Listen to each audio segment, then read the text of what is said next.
क्या एक नमाजी शख्स की गाड़ी में बार बार दिखने वाला सांप सिर्फ एक इत्तेफाक था या अल्लाह का इशारा? क्या ये कोई अजाब था या एक अलाही पैगाम? ऐसा कौन सा गुनाह था जिसकी सजा इतनी रहस्यमयी थी? क्या तौबा से उसकी जिंदगी बदल गई? जानिए एक सच्चा वाकया जो आपका ईमान, सोच और दिल तीनों को जगा देगा। आखिर तक जरूर देखिए, शायद इसमें आपके लिए भी कोई अल्लाही सबक छुपा हो। हर वक्त नमाज के पाबंद, तस्बीह और तौबा में मशगूल रहने वाले इफ्तिखार साहब की गाड़ी से हर सुबह अजीब मंजर देखने को मिलने लगा। गाड़ी खोलते ही कई जहरीले सांप रेंगते हुए बाहर निकलते। फिर एक दिन पूरे मोहल्ले में अफरा तफरी मच गई। या अल्लाह, जल्दी देखो, पूरा घर अजगरों से भर गया है। हर तरफ खौफ की चीखें, बच्चों की रुलाई, औरतों की सदाएं और मर्दों की दुआओं की आवाजें गूंजने लगीं। हर शख्स सहमा हुआ खड़ा था, जैसे आसमान से कोई अजाब उतर आया हो। धूप चटक रही थी, मगर इफ्तिखार साहब के मकान के ऊपर साया साया सा अंधेरा मंडरा रहा था।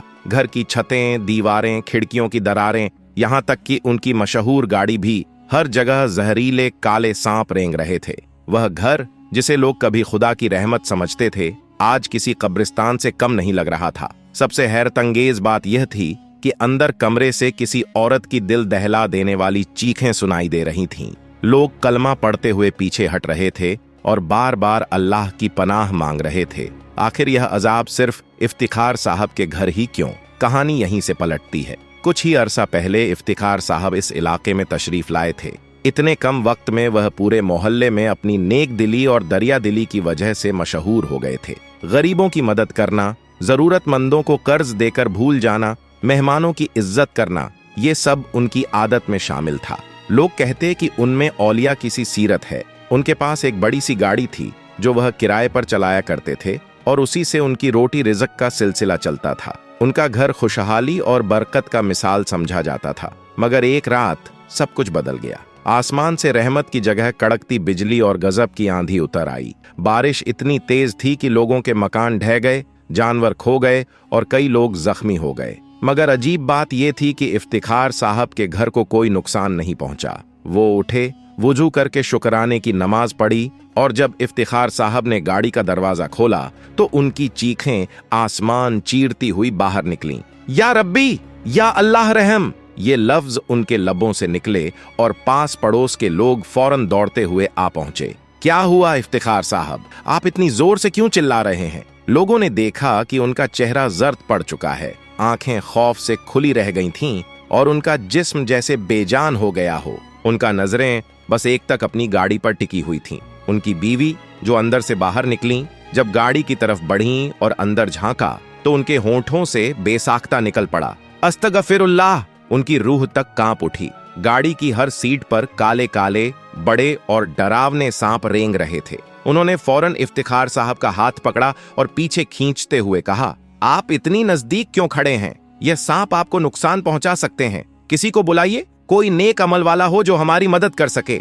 उनकी आवाजें सुनकर गली के लोग भी जमा हो गए। चूंकि इफ्तिखार साहब ने मोहल्ले में हर किसी से नेकी की थी, तो हर कोई उनका मददगार बनकर सामने आया। कुछ नौजवान डंडे लेकर दौड़ते हुए आए, मगर जब उन्होंने गाड़ी को पूरी तरह खोला तो नजारा बिल्कुल अलग था। गाड़ी में अब कोई सांप नहीं था। हर कोना देख डाला, मगर न कोई सांप था, न कोई निशान। लोग कहने लगे, मुमकिन है कि रात की आंधी तूफान में ये सांप गाड़ी में आ गए हों, पर अल्हम्दुलिल्लाह आप सब खैरियत से हैं। अगर दोबारा ऐसा कुछ हो तो बेझिझक हमें बुलाइएगा। सब लोग तसल्ली देकर चले गए। इफ्तिखार साहब ने भी दिल को मजबूत किया और गाड़ी लेकर रोज की तरह काम पर निकल पड़े। लेकिन उस रात जब वह बहुत थके हुए लौटे और अपनी गाड़ी को आंगन में लाकर रोका तो उनका दिल बेमन सा लग रहा था। सुबह का मंजर अब भी उनकी आंखों के सामने घूम रहा था। उन्होंने गाड़ी की लाइट ऑन की और जैसे ही उनकी निगाह पिछली सीट की तरफ गई, उनके होश उड़ गए।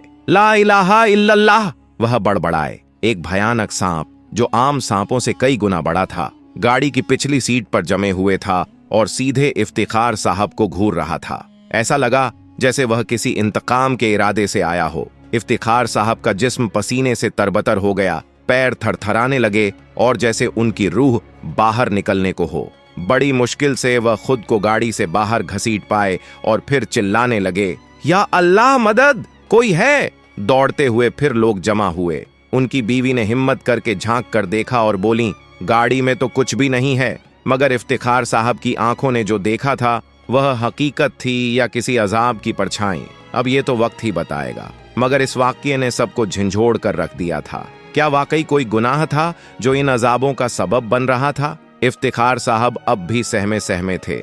जब सब लोग दोबारा गाड़ी के पास इकट्ठा हुए, उनकी बीवी ने परेशान होकर पूछा, आप किस चीज की तरफ इशारा कर रहे हैं? इफ्तिखार साहब ने कांपती आवाज में कहा, मैंने अपनी गाड़ी में एक बहुत बड़ा सांप देखा है। वह आम सांपों से अलग था, कोई और ही मखलूक लग रहा था। उनकी बीवी ने उनका चेहरा गौर से देखा, फिर तसल्ली देते हुए बोली, आपका वहम है। सुबह जो खौफनाक मंजर आपने देखा वही बार बार आपके जहन में घूम रहा है। आप अल्लाह पर भरोसा रखिए, यहाँ कोई सांप नहीं है और न ही आपको कोई नुकसान पहुंचा सकता है। इफ्तिखार साहब ने कुछ देर खामोश रहकर खुद को यकीन दिलाने की कोशिश की कि शायद वाकई ये उनका वहम हो। उन्होंने खुद पर सूरह फलक और सूरह नास पढ़कर दम किया और सोने चले गए। मगर रात को कुछ और ही हुआ। उन्हें नींद में ऐसा महसूस हुआ जैसे किसी ने उनके पैरों को छुआ हो। बार बार वही एहसास होता रहा। फिर वह घबरा कर उठ बैठे। जैसे ही उन्होंने नीचे देखा तो उनके पांवों पर काले सांप रेंगते नजर आए। या रहमान, या हफीज, उनकी जबान से दर्द और खौफ में डूबी चीखें निकल गईं। उनका चेहरा पीला पड़ गया और जिस्म थरथराने लगा। यह सब देखकर उनकी बीवी भी बुरी तरह घबरा गई। उन्होंने फौरन चादर ओढ़कर कुरान की कुछ आयतें पढ़नी शुरू कर दी और कहने लगीं, मुझे यकीन है ये मामला सिर्फ मादी दुनियावी नहीं है। कहीं आपने किसी जिन्न को नाराज तो नहीं कर दिया, किसी रूहानी हद को तो पार नहीं किया? बीवी की बातें सुनकर इफ्तिखार साहब चुप हो गए। उनकी आंखों में जैसे एक पुराना गुनाह तैर गया हो। वह नजरें चुराते रहे, लेकिन उनके दिल में वो बातें जिंदा हो गईं जिन्हें वो हमेशा दफन करना चाहते थे। उन्होंने अपनी बीवी को दिलासा दिया और कहा, तू फिक्र न कर, मैं हर नमाज के बाद खुद पर आयात करीमा और सूरह बकरह की आयतें पढ़कर दम करूंगा। और फिर उन्होंने पूरी रात उसी हालत में खुद को कुरानी आयतों से महफूज रखने की कोशिश की। अब उनकी बीवी को पूरा यकीन हो चला था कि यह मसला किसी जिन्न या शैतानी ताकत का है। उन्होंने सुन्नत के मुताबिक हर रोज दुआएं पढ़ना शुरू कर दिया। सुबह शाम की मुअज्जात, आयतुल कुर्सी और सूरह बकरह की तिलावत। घर की दीवारों पर पानी दम करके छिड़कती। बच्चों को भी हर वक्त जिक्र ए इलाही में लगाए रखती।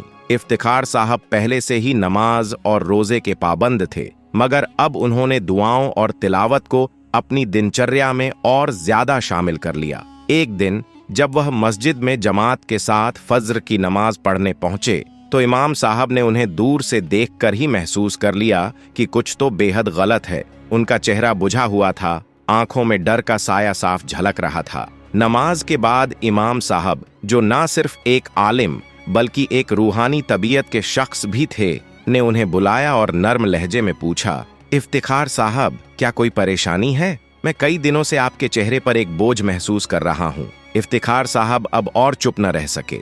उन्होंने वह सब कुछ कह सुनाया, गाड़ी में दिखने वाले अजीब सांपों से लेकर रात को पैरों पर रेंगते जहरीले सांपों तक, और वो डर जो उनकी रूह तक में समा गया था। इमाम साहब कुछ पल खामोश रहे, फिर गहरी सांस लेते हुए बोले, ये मामला आम नहीं है। या तो ये किसी जिन्नी तासीर का असर है या फिर किसी भूले हुए अमल का नतीजा। अब वक्त आ गया है कि आप तौबा इस्तिगफार करें और सच्चे दिल से अल्लाह से मदद मांगें। इमाम साहब कुछ देर तक खामोशी से इफ्तिखार साहब की बात सुनते रहे, फिर बहुत ठहराव के साथ बोले, भाईजान, जो कुछ आप बयान कर रहे हैं वो किसी मामूली वहम या ख्याल का नतीजा नहीं लगता। ये मामला न सिर्फ रूहानी है बल्कि मुमकिन है कि इसमें इंसानी शर की भी मिलावट हो। उन्होंने गाड़ी में आने वाले सांपों का जिक्र दोहराया और कहा, हर बार ये जहरीले सांप आपकी गाड़ी में नजर आते हैं, मगर जैसे ही आप शोर मचाकर लोगों को बुलाते हैं वह गायब हो जाते हैं, जैसे कि कभी थे ही नहीं। क्या आपने कभी ये सोचने की कोशिश की है कि ये सांप आते कहां से हैं और क्यों? इफ्तिखार साहब एकदम चौंक गए, कुछ पल सोच में डूबे रहे, फिर सर झुकाकर बोले, सच कहूं तो मैंने कभी इसकी तह तक जाने की कोशिश ही नहीं की। मैं तो बस डर कर पीछे हट जाता हूँ। इमाम साहब ने सलाह दी, आप आज ही घर में और आंगन के करीब कुछ कैमरे लगवा लीजिए। मैं खुद सुबह आपके घर आऊंगा। अगर ये सांप मेरी नजर में आ गए तो इंशाअल्लाह अल्लाह के हुक्म से मैं हकीकत तक जरूर पहुंच जाऊंगा और कोई ना कोई हल निकल ही आएगा। इफ्तिखार साहब ने बिना देर किए अपने घर के चारों ओर और गाड़ी के आसपास कैमरे लगवा दिए। वह और उनकी बीवी रात भर जागते रहे, निगाहें कैमरे की स्क्रीन पर टिकी रहीं। मगर फज्र की अजान तक कुछ भी असामान्य नहीं हुआ। न कोई शख्स आया, न कोई जानवर, न कोई ऐसी हरकत दिखी जिससे सांपों की मौजूदगी का राज खुल सके। फिर भी दिल को तसल्ली थी कि शायद आज उनकी गाड़ी महफूज रहेगी। मगर जैसे ही उन्होंने गाड़ी का दरवाजा खोला, उनकी रूह तक कांप गई। या अलीम, या हाफिज,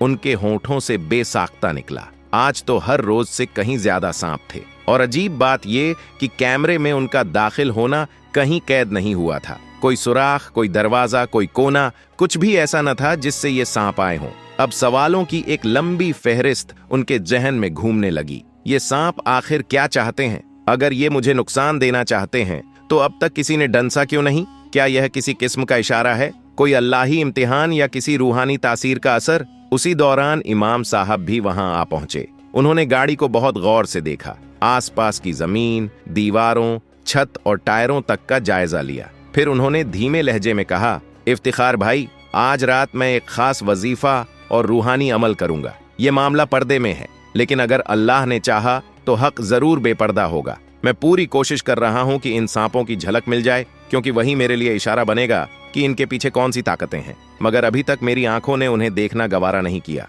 उन्होंने जेब से एक छोटा तावीज निकाला और इफ्तिखार साहब के हाथ में देते हुए बोले, इसे बाजू से बांधिए। ये आयातुल कुर्सी और मुअव्विजात से तैयार किया गया है। ये आपको हिफाजत देगा। साथ ही ताकीद की, सुन्नतों में बताई गई सुबह शाम की दुआओं की पाबंदी रखिए।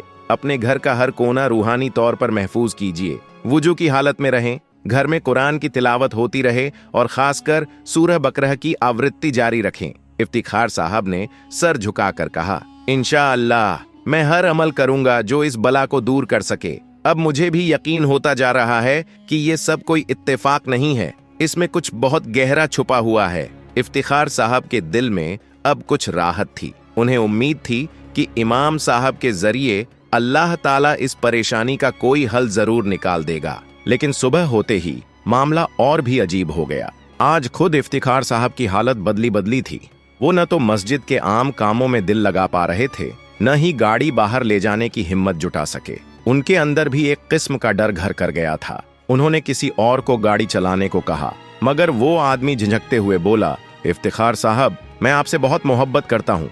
आपका साथ हमेशा मेरे लिए बरकत वाला रहा है, लेकिन माजरत चाहता हूँ, अब वो हिम्मत नहीं रही। पूरी बस्ती में चर्चे हैं कि आपकी गाड़ी पर जिन्नात का साया है, वो भी ऐसे जिन्न जो सांप की सूरत में आते हैं और किसी को भी नुकसान पहुंचा सकते हैं। मुझे अपनी जान अजीज है। ये सुनकर इफ्तिखार साहब के सीने में जैसे आग सुलग उठी, मगर उन्होंने अपने गौस्से को जब्त कर लिया। हालात पहले ही उनके खिलाफ थे। अब न कोई उनकी गाड़ी में बैठना चाहता था, न ही कोई साथ काम करना। रोजी रोटी पर भी असर पड़ने लगा था। उन्हें बस एक ही सहारा था, इमाम साहब। और अब उनकी उम्मीदें इसी बात से जुड़ी थीं कि अगर इमाम साहब कुछ समझ पाए तो शायद उनकी इज्जत, उनका कारोबार और उनका सुकून फिर से लौट आए। फजर की अजहान के थोड़ी देर बाद इमाम साहब ने एक खास आदमी के जरिए पैगाम भिजवाया, आज का दिन अहम है। मैं अभी इसी वक्त इफ्तिखार साहब से मिलना चाहता हूँ। देर हुई तो मामला हाथ से निकल सकता है। ये पैगाम सुनते ही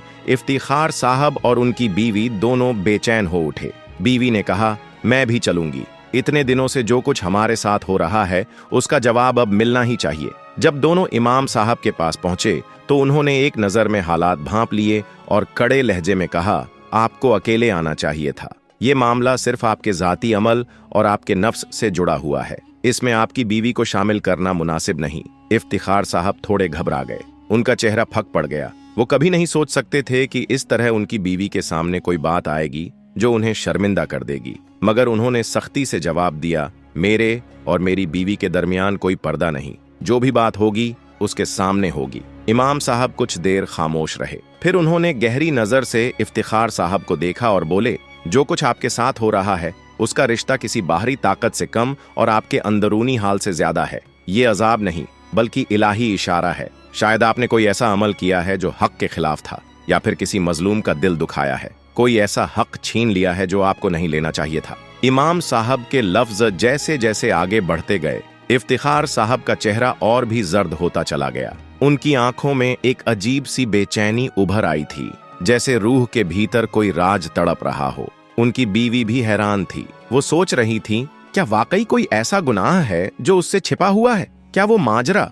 जिससे वो बेखबर थी, पर फिर भी वह अपने शौहर के लिए दुआगो थीं। उन्होंने हिम्मत करके कहा, मेरे शौहर ने कभी हराम का निवाला नहीं खाया, ना ही किसी का हक मारा। मगर इमाम साहब ने बड़ी नरमी मगर सख्ती से जवाब दिया, बहन, अब मामला आपकी समझ से बढ़कर है। फैसला अब सिर्फ अल्लाह की रजा के मुताबिक होगा और जो भी होगा हक और अदल पर होगा। इफ्तिखार साहब ने सिर झुका लिया और कांपती आवाज में बोले, हकीकत यह है कि मैंने वो गलती की है जिसे उस वक्त गलती समझा ही नहीं। अल्लाह जानता है मेरा इरादा बुरा नहीं था, लेकिन अंजाम बहुत खराब हुआ। वो पल भर को रुके, फिर बोले, आज से कोई 1 साल पहले की बात है। उस वक्त मैं एक तंगहाल शख्स था, अपनी गाड़ी नहीं थी और किराए पर गाड़ी चलाया करता था। मेरा मालिक एक नेक दिल इंसान था जो मुझसे मुनाफा नहीं, मेरी खिदमत और ईमानदारी की कद्र करता था। एक रात जब मैं रोज की तरह उसकी गाड़ी वापस करने गया तो देखा कि उसके घर में मातम का आलम था। मुझे पता चला कि मालिक इस फानी दुनिया से रुखसत हो चुके हैं। उन्होंने एक लंबी सांस ली और आंखें पोंछते हुए बोले, उसके बाद मैं उनकी बीवी से मिला ताकि रोज की आमदनी उन्हें दे सकूं। वह आंसू बहाते हुए कहने लगीं, अब इस घर का सहारा सिर्फ आप हैं। मेरे शौहर ने हमेशा आपकी सच्चाई और अमानतदारी की मिसाल दी है। बस आप ही हैं जो इस गाड़ी से घर का गुजारा चला सकते हैं। उस वक्त मेरे दिल में एक राहत की लहर दौड़ गई। मैंने सोचा, अल्हम्दुलिल्लाह, मेरा रोजगार बच गया। इफ्तिखार साहब की आवाज में अब गम और पछतावे का गलबा था। उन्होंने आगे कहा, लेकिन उस राहत के साथ मैंने जो किया वह गलत था। मालिक की बीवी ने मुझ पर एतबार किया था, मगर मैंने उस भरोसे का सही हक अदा नहीं किया। पहले मैं जो मुनाफा मालिक को बताता था वही हिसाब अब उनकी बीवी से छुपाने लगा। खर्च बढ़ने का बहाना बनाकर कम रकम देता, जबकि असल आमदनी बढ़ गई थी। इमाम साहब गहरी नजरों से उन्हें देखते रहे। उन्होंने कुछ नहीं कहा, बस तस्बीह को घुमाते रहे। कमरे में सन्नाटा छा गया था। शायद वह इंतजार कर रहे थे कि इफ्तिखार साहब अपने अंदर की बाकी बातें भी खुद ही बयां करें। इफ्तिखार साहब की आंखों से बहते आंसू थम नहीं रहे थे। उन्होंने रुंधे गले से अपनी बात को आगे बढ़ाया। एक वक्त था जब मैं ईमानदारी का दम भरता था, लेकिन शैतान ने मेरे दिल में ऐसा लालच डाला कि मैं इंसानियत की हदें ही भूल गया। उस मुकर्रम खातून ने मुझ पर तवक्कुल किया, मुझे अमानतदार समझा, और मैं तो रोज उसकी दी हुई उस गाड़ी को लेकर निकलता और ज्यादातर आमदनी खुद रखता। चंद रुपये उसके हाथ पर रखकर यह जताता कि मैं अब भी वफादार हूँ। वो मासूम थी, सीधी सादी और मुंह जैसे के फरेब को पहचान न सकी। इमाम साहब सर झुकाकर गहरी सोच में डूबे थे और इफ्तिखार साहब की आवाज अब थरथरा रही थी। उस वक्त मुझे खुदा का खौफ नहीं रहा। मैंने गुनाह किया, एक बेवा औरत की मजबूरी का नाजायज फायदा उठाया। वो खातून जो अपने शौहर के इंतकाल के बाद टूटी हुई थी, उसे मैंने अपने झूठे वादों से बहलाकर निकाह का पैगाम दिया। पहले तो वो हिचकिचाई, कहने लगी, लोग क्या कहेंगे, मेरे बच्चों का क्या होगा, लेकिन मैं अपनी बातों से उसे मना गया। निकाह के बाद मैंने अपनी असलियत दिखाई। गाड़ी के कागजात अपने नाम करवा लिए, बैंक में जो कुछ भी जमा था तरह तरह के बहाने बनाकर उससे निकलवा लिया। बीमारियों का झूठा हवाला, गाड़ी खराब होने का बहाना, और फिर एक दिन मैं उसे और उसके मासूम बच्चों को वहीं छोड़कर खुद अपने बच्चों को लेकर इस इलाके में आ गया। आज जब मैं खुद से सवाल करता हूं कि यह सब क्या मेरा था, तो जवाब आता है, नहीं, यह सब उस औरत की अमानत थी जिसे मैंने धोखा देकर छीन लिया। शायद यही वजह है कि आज मेरा दिल सुकून से खाली है। हर वक्त बेकरारी, बेचैनी और गुनाह का बोझ मुझे अजाब देता है। इफ्तिखार साहब की बात खत्म होते ही वो फूट फूट कर रोने लगे। उनकी बीवी जो अब तक खामोशी से सुन रही थी, उसकी आंखों में बेबसी और टूटे हुए भरोसे का समंदर था। वो औरत जिसने निकाह को एक इबादत समझा, एक ऐसा रिश्ता जिसे अल्लाह के नाम पर बांधा जाता है, उसे उसके शौहर ने ही रौंद डाला। इमाम साहब ने गहरी सांस लेकर कहा, आपने बड़ा ही संगीन गुनाह किया है। निकाह को आपने अपने दुनियावी लालच का जरिया बना लिया। न सिर्फ एक बेवा को धोखा दिया, बल्कि उसके बच्चों को भी बेसहारा कर दिया। ये वो अमानत थी जिसे आपको निभाना था, लेकिन आपने न सिर्फ उसका हक मारा, बल्कि उसकी जिंदगी में जुल्म बनकर उतर आए। अब भी अगर आपके दिल में तौबा की सच्ची आग है, तो रब्बुल इज्जत की रहमत से मायूस न हो। लौट जाइए, हक अदा कीजिए, उस खातून से माफी मांगिए और जो छीना है वह वापस कीजिए। शायद अल्लाह ताला आपकी तौबा कबूल फरमा लें और आपको सुकून की दौलत अता करें। बेशक इफ्तिखार साहब ने जो किया वह निहायत अफसोसनाक था। वह फूट फूट कर रो रहे थे और बार बार अपनी गलती की तौबा मांग रहे थे। इमाम साहब ने ठंडी सांस भरते हुए फरमाया, माफी हमसे नहीं, उस रहमान ओ रहीम अल्लाह से मांगो और उस मासूम औरत से जिसकी हक तलफी तुमने की, उसी की दुआओं और सब्र की बदौलत आज तुम्हारे अंदर पछतावे का एहसास जागा है। इफ्तिखार साहब ने रोते हुए कहा, मैं हर हाल में अपनी भूल की तलाफी करना चाहता हूँ। मैं उसका माल, दौलत, गाड़ी सब कुछ वापस करूंगा और खुद हलाल रोजी कमाकर गुजारा करूंगा। इमाम साहब कुछ लम्हे खामोश रहे, फिर बोले, अगर दिल से तौबा की है तो तुम्हें अपनी दूसरी बीवी का भी हक अदा करना होगा। जाओ, उससे रूबरू होकर माफी मांगो। अल्लाह चाहे तो तुम्हारे लिए कोई राह निकाल देगा। इफ्तिखार साहब की पहली बीवी की आंखें भी नम थीं। वह बोली, मैं खुद तुम्हारे साथ चलूंगी। उस बेचारी से हाथ जोड़कर कहूंगी कि हमारे शौहर को माफ कर दे। हम बहनों की तरह एक साथ रहेंगे। हमारे घर से बरकत और सुकून रुखसत हो चुका है। उसी शाम तीनों मिलकर उस पुराने घर की तरफ रवाना हुए। इफ्तिखार साहब के कदम कांप रहे थे। उनके जिस्म पर डर और शर्म हावी था। जब उन्होंने दरवाजे पर दस्तक दी तो सामने वही औरत खड़ी थी जिसकी आंखें अब थक चुकी थीं, जिस्म कमजोर और बाल सफेद हो चुके थे। उसने जब इफ्तिखार साहब को देखा तो दर्द और हैरानी से बोली, आप जिंदा हैं? इतने सालों में एक बार भी मेरी तरफ लौट कर नहीं देखा। मेरे अल्लाह, मैंने तुम्हारे लिए कितनी रातें सजदे में रोते हुए बिताई, तुम्हारी सलामती की दुआ मांगी। अगर यही करना था तो मेरे साथ निकाह क्यों किया था? उसकी आंखों से गम और शिकवे की बारिश जारी थी। तभी इफ्तिखार साहब की पहली बीवी आगे बढ़ी और उस बेवा औरत को अपने सीने से लगा लिया। कहने लगी, बहन, अल्लाह के वास्ते हमें माफ कर दो। आज हम तुम्हें साथ लेने आए हैं। हम साथ रहेंगे। तुम्हें तुम्हारा मुकम्मल हक मिलेगा। मेरे शौहर को अपनी भूल का एहसास हो चुका है। तब उस औरत की आंखों में सालों का गम छलक उठा। बोली, तुम्हें क्या मालूम मैंने किन हालात में जिंदगी गुजारी है। मैंने लोगों के घरों में बर्तन मांजे, सफाई की, भूखे पेट अपने बच्चों को सब्र सिखाया। यही आदमी हमारा सब कुछ ले गया था। हमने हर निवाले को तरसा है। इमाम साहब की आंखों में भी आंसू थे। उन्होंने नर्म लहजे में कहा, बहन, मैं मानता हूं कि आपके साथ जुल्म और नाइंसाफी हुई है, मगर रब्बुल आलमीन की रजा उसी में है कि आप माफ कर दें। सब्र से काम लें। क्या पता आपका यह सब्र कल आपके लिए जन्नत का जरिया बन जाए। अब यह उस औरत के हाथ में था कि वह इंसाफ चुने या अल्लाह की रजा के लिए माफ कर दे। इमाम साहब की बातों ने उस औरत के दिल को झंझोड़ दिया था। उन्होंने नम आंखों से आसमान की तरफ देखा और गहरी सांस लेकर कहा, अल्लाह ताला माफ करने वालों को पसंद करता है। अगर मेरा माफ करना अल्लाह की रजा का जरिया बनता है तो मैं इस आदमी को एक और मौका देने के लिए तैयार हूं। फिर उसने इफ्तिखार साहब की तरफ देखा और कहा, अगर आप वाकई तौबा कर चुके हैं तो आइंदा मुझसे और मेरे बच्चों से इंसाफ कीजिएगा। मेरी इज्जत और मेरे हक को दोबारा रौंदा गया तो मैं इसे कबूल नहीं करूंगी। इफ्तिखार साहब ने फौरन अपना सर झुकाया और बोले, मैं वादा करता हूं कि अब मेरी जिंदगी अल्लाह की राह पर चलेगी और मैं आपकी हर तकलीफ का मुआवजा अदा करूंगा। वो अपनी दोनों अहलियाओं को लेकर घर लौटे, जहां एक नई जिंदगी उनका इंतजार कर रही थी। ये बात कुछ ही दिनों में अहले मोहल्ला में फैल गई थी। जिस शख्स को लोग पहले इज्जत की निगाह से देखते थे, अब उसकी तरफ तमस्खुर भरी नजरें उठने लगी थीं। मगर इफ्तिखार साहब अब इन नजरों से नहीं घबराते थे, क्योंकि उन्हें मालूम था कि उनका हिसाब अब रब्बुल आलमीन के साथ है। उन्होंने अपनी दूसरी बीवी को उसकी गाड़ी लौटा दी और बहुत संजीदगी से कहा, यह आपकी अमानत है जिसे मैंने कभी अपने नफ्स के तत्व में आकर छीन लिया था। अब मैं आपको और आपकी किसी भी चीज को खुद से जुदा नहीं करूंगा। वो मुस्कुराई और बोली,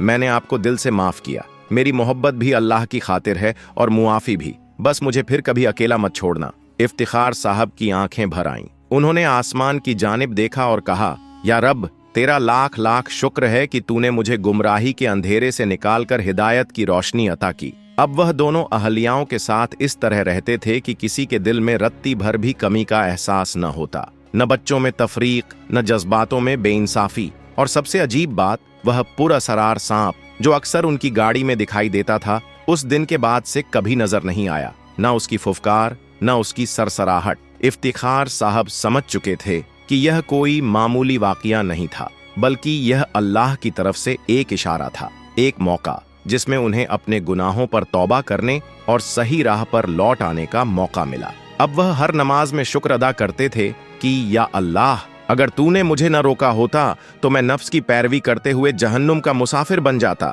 मगर तू रहम करने वाला है और तूने मुझे तब रोका जब मैं सबसे ज्यादा भटक चुका था। यह कहानी हमें यह एहसास दिलाती है कि जब इंसान दिल से तौबा करता है और अल्लाह की बारगाह में सर झुका देता है तो रब्बुल आलमीन उसकी तौबा जरूर कबूल करता है, क्योंकि अल्लाह ताला कुरान में फरमाता है, कुल या इबादी अल्लजीना असरफू अला अनफुसिहिम ला तकनतू मिर रहमतिल्लाह इन्नल्लाह यगफिरुज जुनूबा जमिया, यानी ऐ मेरे बंदों जो अपनी जानों पर जुल्म कर बैठे हो, अल्लाह की रहमत से मायूस मत हो, बेशक अल्लाह सारे गुनाहों को माफ कर देने वाला है। इफ्तिखार साहब की मिसाल यह बताने के लिए काफी है कि जब रूह सच्चे इखलास के साथ तौबा करती है तो अल्लाह उसे जहालत के अंधेरों से निकालकर हिदायत की रोशनी से रोशन कर देता है। अगर हम भी अपने गुनाहों पर शर्मिंदा होकर अल्लाह की तरफ रुजू करें तो यकीनन हमें भी रहमतों का वही साया मिलेगा। आइए हम सब दिल ही दिल में यह अहद करें कि हर नमाज में तौबा करेंगे, हर सांस में उसका शुक्र अदा करेंगे और हर मोड़ पर उसी की रजा को सबसे ऊपर रखेंगे। या अल्लाह, हमें भी वह हिदायत अता फरमा जो तूने इफ्तिखार साहब को अता की। हमें गुनाहों की दलदल से निकालकर अपनी रहमत की पनाह में ले ले। आमीन सुम्मा आमीन। अगर इस किस्से ने आपके दिल को छुआ हो, आपकी सोच में कोई तब्दीली लाई हो या आपको अल्लाह की रहमत की तरफ मुतवज्जह किया हो तो इस नेक बात को महदूद न रखिए, इसे लाइक कीजिए, अपने अजीजों और अजीजात के साथ तकसीम शेयर कीजिए और चैनल को सब्सक्राइब कर लीजिए ताकि आइंदा भी दिल को झकझोर देने वाली इस्लाही बातें आप तक पहुंचती रहें। याद रखिए, जो भलाई की तरफ रहनुमाई करता है वो उस भलाई का हिस्सा बनता है। भलाई को फैलाना भी सदका है। चलिए मिलकर इस पैगाम ए हक को आम करें। आपका साथ, आपकी दुआएं और अल्लाह की रहमत हमारे लिए सबसे बड़ा सहारा है। फिर मुलाकात होगी एक नए इबरत अंगेज वाक़ये के साथ। तब तक के लिए अल्लाह हाफिज अब नासिर।